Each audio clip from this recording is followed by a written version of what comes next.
प्रेम से बोलिए संतोषी माता की जय। प्यारे भक्तों, आज शुक्रवार के दिन आप सभी श्रवण करेंगे माँ संतोषी की पावन कथा। माता संतोषी को सुख शांति और वैभव की देवी माना जाता है। माना जाता है कि शुक्रवार के दिन संतोषी माता का व्रत करने से घर में सुख समृद्धि आती है। साथ ही जिन्हें संतान सुख प्राप्त नहीं हो पा रहा, वो संतान की प्राप्ति के लिए इस व्रत को करते हैं। माता संतोषी अपने भक्तों की सभी मनोकामना को पूर्ण करती है। हालांकि संतोषी माता के व्रत के नियम बाकी व्रतों से अधिक कठिन है। इनका पालन करना बेहद अहम होता है।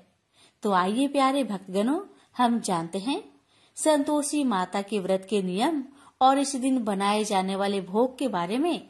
साथ में जानेंगे उद्यापन विधि और श्रवण करेंगे कथा। संतोषी माता व्रत की पूजन विधि। शुक्रवार को व्रत का संकल्प कर नहा धोकर लाल रंग के वस्त्र पहने। अब पूजा के स्थान पर माता की पूजा के लिए एक चौकी के ऊपर लाल रंग का कपड़ा बिछा ले और उस पर माँ संतोषी की प्रतिमा या तस्वीर स्थापित करे और इसके साथ ही कलश की भी स्थापना करनी चाहिए। अब माँ संतोषी को सिंदूर, अक्षत, फूल और माला चढ़ाए। ध्यान रखे कि अक्षत यानी चावल के दाने टूटे ना हो। संतोषी माता को भोग में चना और गुड़ चढ़ाना शुभ माना जाता है। साथ ही केला को भी उन्हें चढ़ाना चाहिए। अब घी का दीपक जलाए, धूप दिखाए और व्रत कथा चालीसा मंत्र पढ़कर आरती करे। संतोषी माता की व्रत की उद्यापन विधि विस्तार से जानिए। इस विधि से तब तक व्रत करते रहे जब तक कि आपकी मनोकामना पूरी ना हो जाए। मनोकामना पूरी होने पर उद्यापन अवश्य करे। उद्यापन के लिए 2.5 सेर खाजा, मोयनदार पूरी, खीर, चने की सब्जी और नैवेद्य रखे। घी का दीपक जलाकर संतोषी माता की कथा कहे, जयकारा लगाकर नारियल फोड़े। इस दिन घर में कोई खट्टाई न खाए, ना ही किसी को कुछ भी खट्टा खाने को दे। इस दिन 8 लड़कों को भोजन कराए। लड़के अपने कुटुंब के हो तो अच्छा, अगर ना हो तो ब्राह्मण बालकों को, रिश्तेदारों, पड़ोसियों के लड़कों को बुलाए, भोजन कराके यथाशक्ति दक्षिणा दे, जिसमें पैसे के स्थान पर कोई फल देना अधिक अच्छा होता है। इस तरह विधि पूर्वक पूजा उद्यापन से घर में संतोषी माता की कृपा सदैव बनी रहती है। अब आइए श्रवण करते हैं माँ संतोषी की व्रत कथा। कथा को अधूरा ना छोड़े। माँ की कृपा पाने के लिए कथा को पूरा अवश्य सुने और दूसरों के पास भी शेयर कीजिए। प्रेम से बोलिए संतोषी माता की जय। एक बुढ़िया माई थी। उसके 7 लड़के थे। 6 कमाने वाले थे और एक निकम्मा था, कमाता कुछ नहीं था। बुढ़िया माई अपने 6 बेटों के लिए भोजन बनाती थी और उनको भोजन कराती और उनसे जो कुछ जूठन बचती वह 7वें बेटे को देती थी। एक दिन 7वां बेटा अपनी पत्नी से बोला, देखो मेरी माँ को मुझ पर कितना प्रेम है। वह बोली, क्यों नहीं, सबका जो जूठा तुमको खिलाती है। वह बोला, ऐसा नहीं हो सकता। मैं जब तक अपनी आंखों से ना देख लूं, मैं मान नहीं सकता कि मेरी माँ मेरे साथ ऐसा कर सकती है। कुछ दिन बाद त्योहार आया। घर में 7 प्रकार के भोजन और चूरमे के लड्डू बने। अब सबसे छोटे लड़के ने यानी कि 7वें लड़के ने अपना सिर दुखने का बहाना बनाया और पतला चादर ओढ़कर रसोई घर में सो गया, ये देखने के लिए कि मेरी माँ मुझे जूठे भोजन देती है या फिर बनाई हुई ताजी भोजन देती है। लड़का झूठ मूठ का सोने के नाटक करके रसोई घर में सोया हुआ है। वह पतले चादर के अंदर से सब कुछ देख रहा था। तभी 6 भाई भोजन करने आए।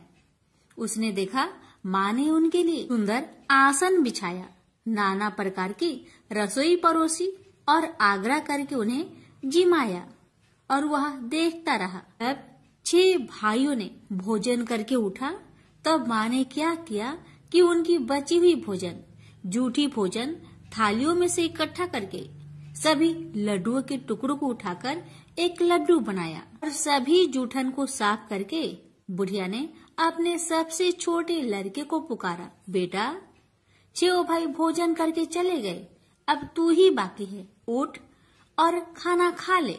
तब वह बेटा कहने लगा, माँ मुझे आज भूख नहीं लगा है, मुझे भोजन नहीं करना, मैं अब जहाँ नहीं रहूंगा, मैं परदेश चला जाऊंगा।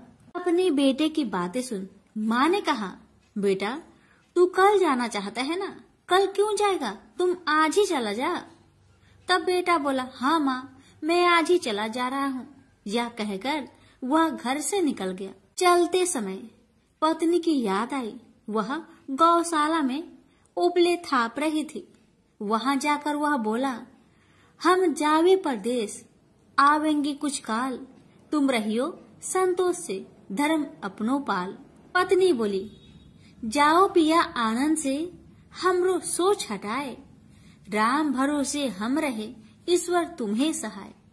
दो निशानी आपन, देख धरो में धीर, सुधी मती हमारी, बिसारियो रखियो मन गंभीर। पति बोला, मेरे पास तो कुछ नहीं, यह अंगूठी है, सुले और अपनी कुछ निशानी मुझे भी दे। पत्नी बोली, मेरे पास क्या है, यह गोबर से भरा हाथ। यह कहकर पति की पीठ पर गोबर के हाथ की थाप मार दी। अब पति चल दिया। चलते चलते दूर देश पहुंचा। वहां एक साहूकार की दुकान थी। वहां जाकर कहने लगा, भाई मुझे नौकरी पर रख लो। साहूकार को जरूरत थी तो वह बोला, रह जाओ। लड़के ने पूछा, तनख्वाह क्या दोगे?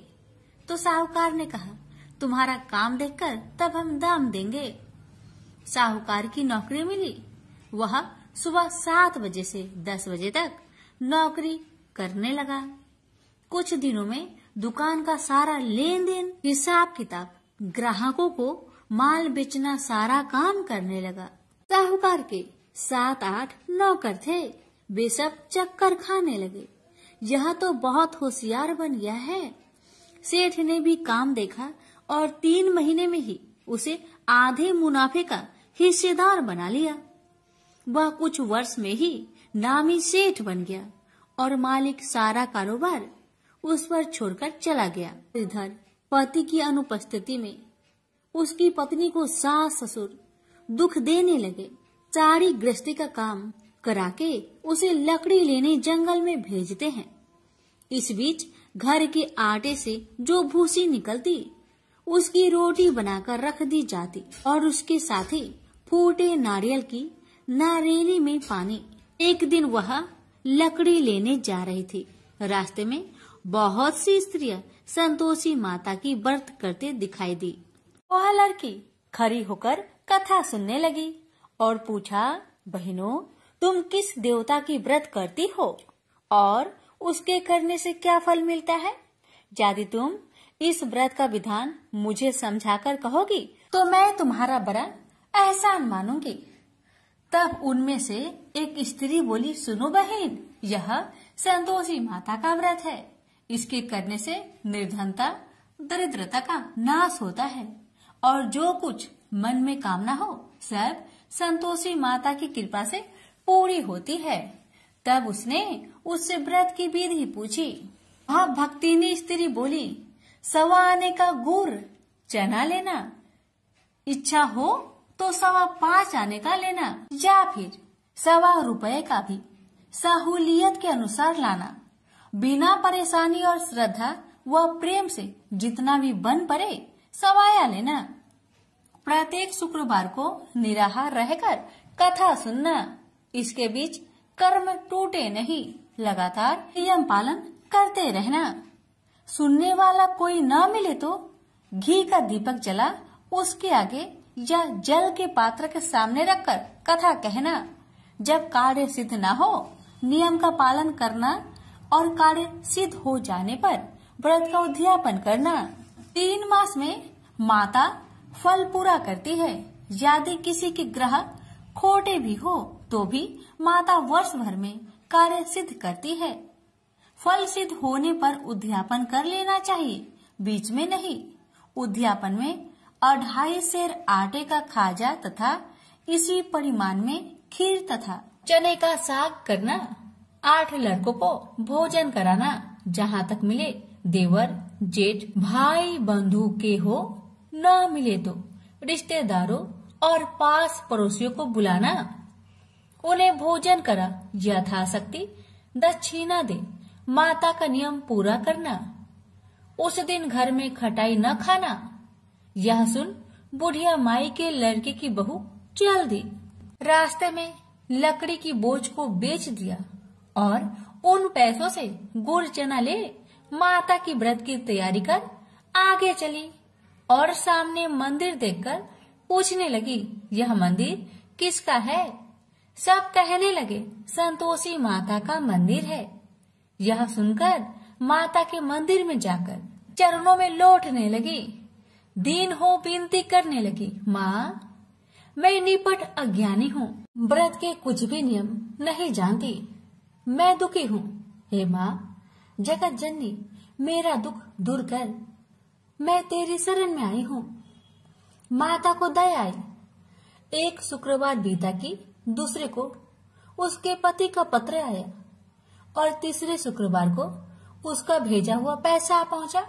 यह देख जेठ जेठानी मुंह से रोकने लगी। लड़के ताने देने लगे। काकी के पास पत्र आने लगे, रुपया आने लगा। अब तो काकी की खातिर बढ़ेगी।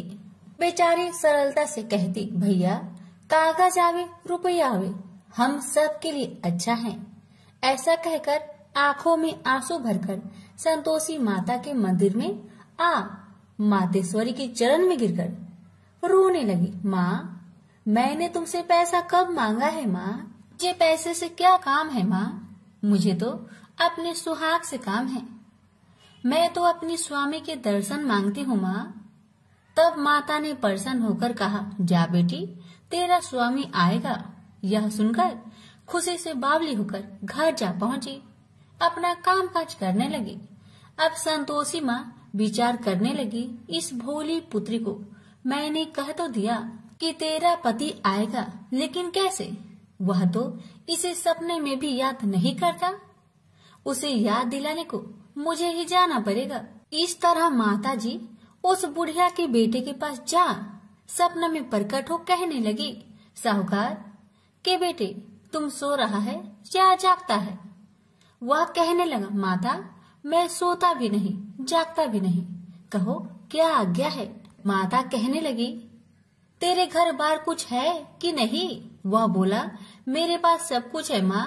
माँ बाप है, पत्नी है, क्या कमी है माँ? माँ बोली, भोले पुत्र तेरी पत्नी घोर कष्ट उठा रही है, तेरे माँ बाप उसे परेशान कर रहे हैं, वह तेरे लिए तरस रही है, तू उसकी सुधि ले।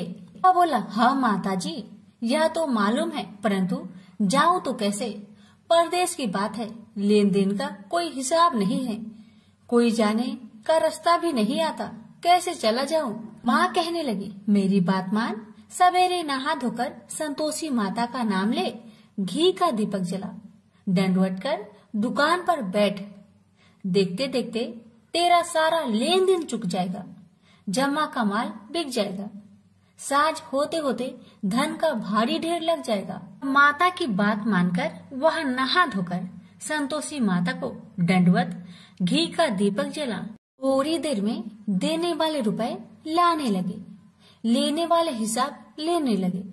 कोठे में भरे सामान की खरीदारी नगद दाम में दे सौदा करने लगे। शाम तक धन का भारी ढेर लग गया। मन में माता का नाम ले चमत्कार देख प्रसन्न होकर घर ले जाने के वास्ते गहना कपड़ा सामान खरीदने लगा। यह काम से निपट तुरंत घर को रवाना हुआ। उधर उसकी पत्नी जंगल में लकड़ी लेने जाती है। लौटते वक्त माता जी के मंदिर में विश्राम करती है। वह तो उसके प्रतिदिन रुकने का जो स्थान ठहरा। धूल उड़ती देख वह माता से पूछती है, हे माता यह धूल कैसे उड़ रही है?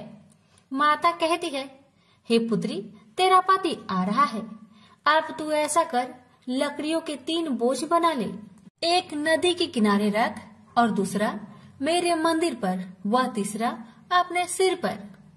तेरे पति को लकड़ियों का गट्टर देख मोह पैदा होगा, वह यहाँ रुकेगा, नाश्ता पानी खाकर माँ से मिलने जाएगा। तब तू लकड़ियों का बोझ उठाकर जाना और चौक में गट्टर डालकर जोर से आवाज देकर कहना, लो सासू जी, लकड़ियों का गट्टर लो, भूसी की रोटी दो, नारियल की खोपरे में पानी दो, आज मेहमान कौन आया है।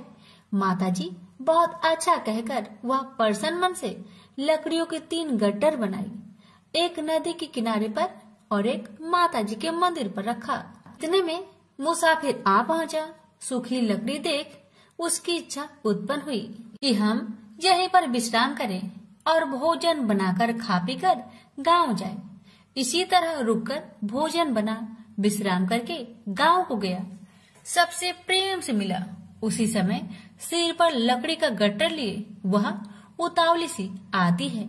लकड़ियों का भारी बोझ आंगन में डालकर जोर से 3 आवाज देती है, लो सासू जी, लकड़ियों का गट्टर लो, भूसी की रोटी दो, आज मेहमान कौन आया है। यह सुनकर उसकी सास बाहर आकर अपने दिए हुए कष्टों को भुलाने हेतु कहती है, बहू ऐसा क्यों कहती है, तेरा मालिक ही तो आया है, आ बैठ, मीठा भात खा, भोजन कर, कपड़े पहन, गहने पहन। उसकी आवाज सुन उसका पति बाहर आता है, अंगूठी देख व्याकुल हो जाता है और माँ से पूछता है, माँ यह कौन है। माँ ने कहा, बेटा यह तेरी पत्नी है, जब से तू गया है तब से सारे गांव में भटकती फिरती है, घर का कामकाज कुछ नहीं करती, 4 पहर आकर खा जाती है। वह बोला, ठीक है माँ, मैंने इसे भी देखा और तुम्हें भी, अब दूसरे घर की ताली दो, मैं उसमें रहूंगा। माँ बोली, ठीक है, जैसी तेरी मर्जी। तब वह दूसरे मकान की 3री मंजिल का कमरा खोल सारा सामान जमाया। एक दिन में ही राजा के महल के जैसा ठाट बाट बन गया। अब क्या था, बहू सुख भोगने लगी। इतने में शुक्रवार आया। उसने पति से कहा, मुझे संतोषी माता का व्रत उद्यापन करना है। पति बोला, खुशी से कर लो। वह उद्यापन की तैयारी करने लगी। जेठानी के लड़कों को भोजन के लिए कहने गई।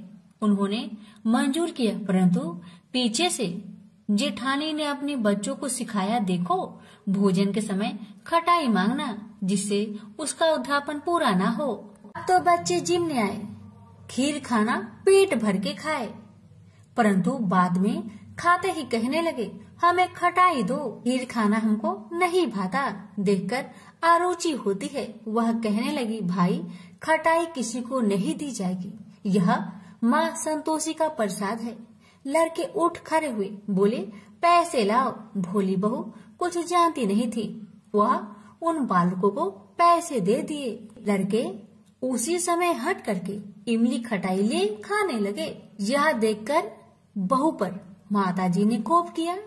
राजा के दूत उसके पति को पकड़कर ले गए। जेठ जेठानी मन माने वचन कहने लगे, लूट लूट कर धन इकट्ठा कर लाया है, अब सब मालूम पड़ जाएगा जब जेल की मार खाएगा। बहू से यह सहन नहीं हुआ। रोती हुई बहू माताजी के मंदिर गई। कहने लगी, हे माता, तुमने क्या किया, हंसाकर अब भक्तों को रुलाने लगी। माता बोली, बेटी तूने उद्यापन करके मेरा व्रत भंग किया है। वह कहने लगी, माता मैंने कुछ अपराध किया है क्या? मैंने तो भूल से लड़कों को पैसे दे दिए थे, मुझे क्षमा करो, मैं फिर तुम्हारा उद्यापन करूंगी। माँ बोली, अब भूल मत करना। माँ कहती है, अब भूल नहीं होगी, अब बतलाओ वो कैसे आएंगे। माँ बोली, जा पुत्री, तेरा पति तुझे रास्ते में आता मिलेगा। वह निकली, राह में पति आता मिला। वही पूछी, कहाँ गए थे? वह कहने लगा, इतना धन जो जमाया है उसका टैक्स राजा ने मांगा था, वह भरने गया था। वह प्रसन्न हो बोली, भला हुआ, अब घर को चलो। कुछ दिन बाद फिर शुक्रवार आया। फिर वह बोली, मुझे माता का उद्यापन करना है। पति ने कहा, करो पत्नी। फिर जेठ के लड़कों को भोजन को कहने गई। ठानी ने 1-2 बातें सुनाई, सब लड़कों को सिखाने लगी, तुम सब लोग पहले ही खटाई मांगना। लड़के भोजन से पहले कहने लगे, हमें खीर नहीं खाना, हमारा जी बिगड़ता है, कुछ खटाई खाने को दो। वह बोली, खटाई किसी को नहीं मिलेगा, आना हो तो आओ। वह ब्राह्मण के लड़के को लाकर भोजन कराने लगी। यथाशक्ति दक्षिणा की जगह एक एक फल उन्हें दिया। संतोषी माता प्रसन्न हुई। माता की कृपा होते ही 9वें मास में उसके चंद्रमा के समान सुंदर पुत्र प्राप्त हुआ। पुत्र को पाकर प्रतिदिन माताजी के मंदिर में जाने लगी। माँ ने सोचा, यह रोज आती है, आज क्यों न आई, इसके घर चलो। यह विचार कर माता ने भयानक रूप बनाया। गुड़ चने से सना मुख, ऊपर सूर्य के समान होठ, उस पर मक्खियां भीन भीन कर रही थी। दहली पर पैर रखते ही उसकी सास चिल्लाई, देखो रे देखो, कोई चुड़ैल डाकिन चली आ रही है। लड़को, इसे भगाओ, नहीं तो किसी को खा जाएगी। लड़के भागने लगे, चिल्लाकर खिड़की बंद करने लगे। बहू रोशनदान में देख रही थी। प्रसन्नता से पगली बन चिल्लाने लगी, आज मेरी माँ मेरे घर आई है, आज मेरी माता मेरे घर आई है। वह बच्चों को दूध पीने से हटाती थी। इतने में सास का क्रोध फट पड़ा। वह बोली, क्यों उतावली हुई है, बच्चे को पटक दिया। इतने में माँ के प्रताप से लड़के ही लड़के नजर आने लगे। वह बोली, माँ, जिसका मैं व्रत करती हूँ, यह वही संतोषी माता है। सबने माताजी के चरण पकड़ लिए और विनती कर कहने लगे, हे माता, हम मूर्ख हैं, अज्ञानी हैं, तुम्हारे व्रत की विधि हम नहीं जानते। व्रत भंग कर हमने बड़ा अपराध किया है। जग माता, आप हमारा अपराध क्षमा करो। इस प्रकार माता प्रसन्न हुई। बहू को प्रसन्न हो जैसा फल दिया, वैसा माता सबको दे। जो पढ़े उसका मनोरथ पूर्ण हो, जो सुने उसका भी मनोरथ पूर्ण हो। प्रेम से बोलिए, संतोषी माता की जय। प्यारे भक्तों, अब श्रवण करें माँ अन्नपूर्णा की व्रत कथा। एक समय की बात है। काशी निवासी धनंजय की पत्नी का नाम सुलक्षणा था।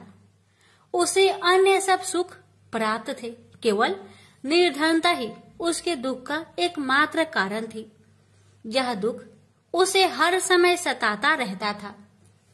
एक दिन सुलक्षणा पति से बोली, स्वामी, आप कुछ उद्यम करो तो काम चले। इस प्रकार कब तक काम चलेगा? सुलक्षणा की बात धनंजय के मन में बैठ गई और वह उसी दिन विश्वनाथ शंकर जी को प्रसन्न करने के लिए बैठ गया और कहने लगा, हे देवाधिदेव विश्वेश्वर, मुझे पूजा पाठ कुछ नहीं आता है, केवल आपके भरोसे बैठा हूँ। इतनी विनती करके वह 2-3 दिन भूखा प्यासा बैठा रहा। यह देखकर भगवान शंकर ने उसके कान में अन्नपूर्णा अन्नपूर्णा अन्नपूर्णा इस प्रकार 3 बार कहा। यह कौन क्या कह गया? इसी सोच में धनंजय पड़ गया कि मंदिर से आते ब्राह्मणों को देखकर पूछने लगा, पंडित जी, अन्नपूर्णा कौन है? ब्राह्मणों ने कहा, तू अन्न छोड़कर बैठा है, सो तुझे अन्न की बात सूझती है, जा घर जाकर अन्न ग्रहण कर।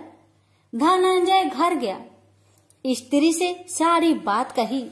वह बोली, नाथ, चिंता मत करो, स्वयं शंकर जी ने यह मंत्र दिया है, वे स्वयं ही खुलासा करेंगे, आप फिर जाकर उनकी आराधना करो। धनंजय फिर जैसा कि तैसा पूजा में बैठ गया। रात्रि में शंकर जी ने आज्ञा दी और कहा, तू पूर्व दिशा में चला जा, वहाँ अन्नपूर्णा का नाम जपता जाता और रास्ते में फल खाता, झरनों का पानी पीता जाता।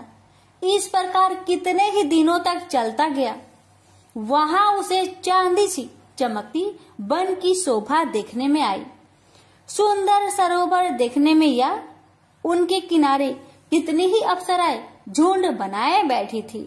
एक कथा सुनाती और सब मिलकर माँ अन्नपूर्णा इस प्रकार बार बार कहती थी।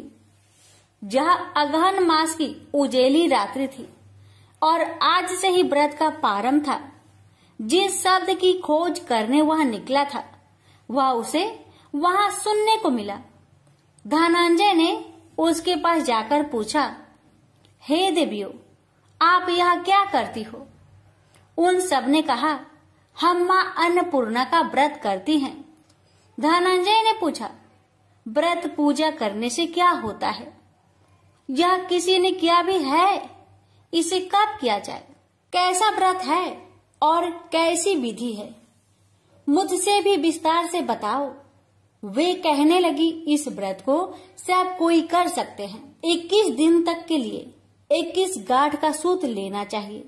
21 दिन यानी न बने तो एक दिन उपवास करे, या भी न बने तो केवल कथा सुनकर प्रसाद ले। निराहार रहकर कथा कहे, कथा सुनने वाला कोई न मिले तो पीपल के पत्तों को रख, सुपारी या घृत कुमारी, वृक्ष को सामने कर, दीपक को साक्षी कर, सूर्य, गाय, तुलसी या महादेव को बिना कथा सुनाए मुख में दाना न डाले। यदि भूल से कुछ पड़ जाए तो एक दिवस फिर उपवास करे। व्रत के दिन क्रोध न करे और झूठ न बोले। धनंजय बोला, इस व्रत के करने से क्या होगा? वे कहने लगी, इसके करने से अंधों को नेत्र मिले, लुल्लू को हाथ मिले, निर्धन के घर धन आए, बाझिन को संतान मिले, मूर्ख को विद्या आए। जो जिस कामना से व्रत करे माँ उसकी इच्छा पूरी करती है। वह कहने लगा, बहनों, मेरे पास भी धन नहीं है, विद्या नहीं है, कुछ भी तो नहीं है। मैं तो दुखिया ब्राह्मण हूँ। मुझे इस व्रत का सूत दोगी? हाँ भाई, तेरा कल्याण हो, हम तुम्हें अवश्य देंगे। ले, इस व्रत का मंगल सूत्र ले। धनंजय ने व्रत किया। व्रत पूरा हुआ तभी सरोवर में से 21 खंड की स्वर्ण सीढ़ी हीरा मोती जड़ी हुई प्रकट हुई।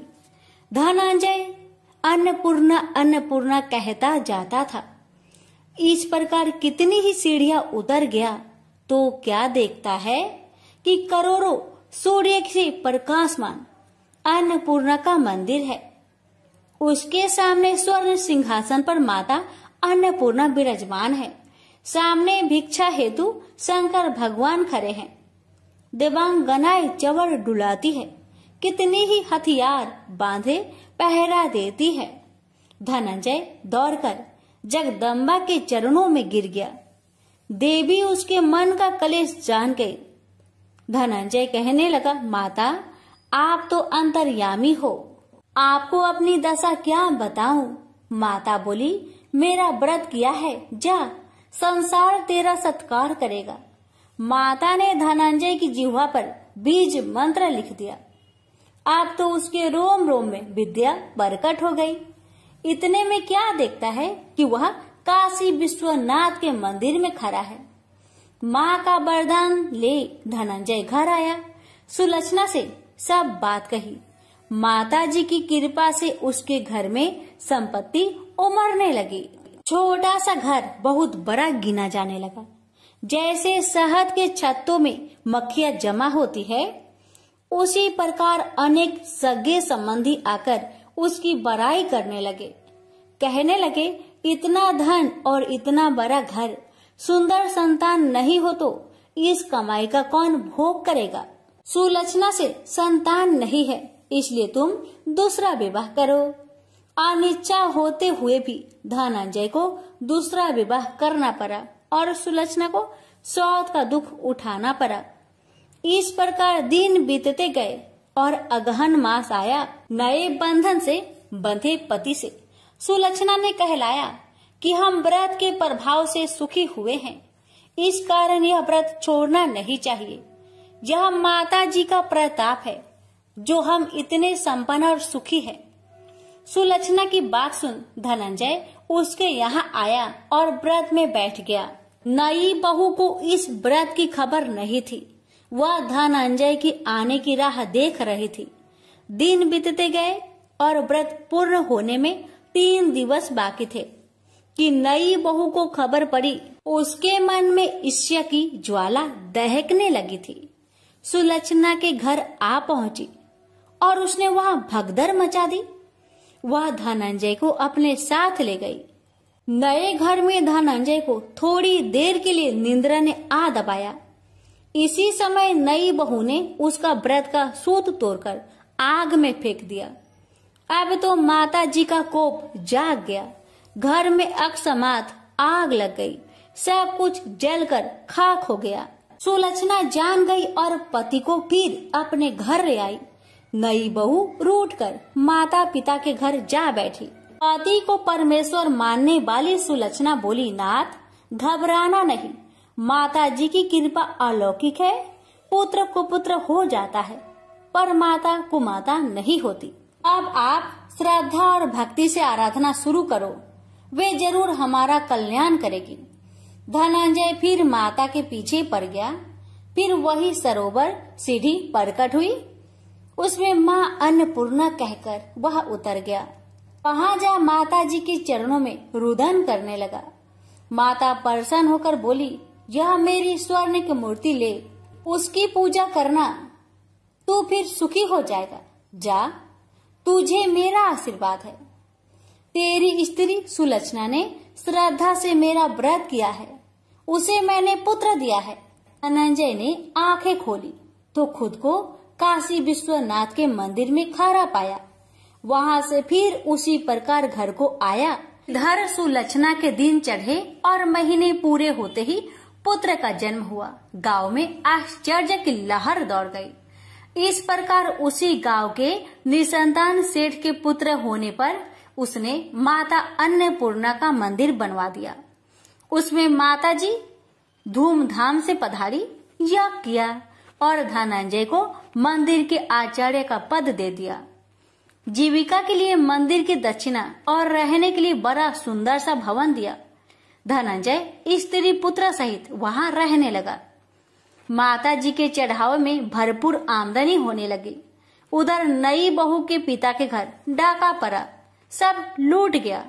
वे भीख मांगकर पेट भरने लगे। लक्षणा ने यह सुना तो उन्हें बुला भेजा, अलग घर में रख लिया और उनके अन्न वस्त्र का प्रबंध कर दिया।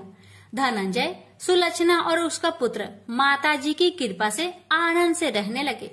माता जी ने जैसे इनके भंडार भरे वैसे सबके भंडार भरे। हे माता, अगर आपकी कथा कहने में हमसे कोई गलती हुई हो उसे क्षमा करना और अपने सभी भक्तों की सभी मनोकामना को पूर्ण करना।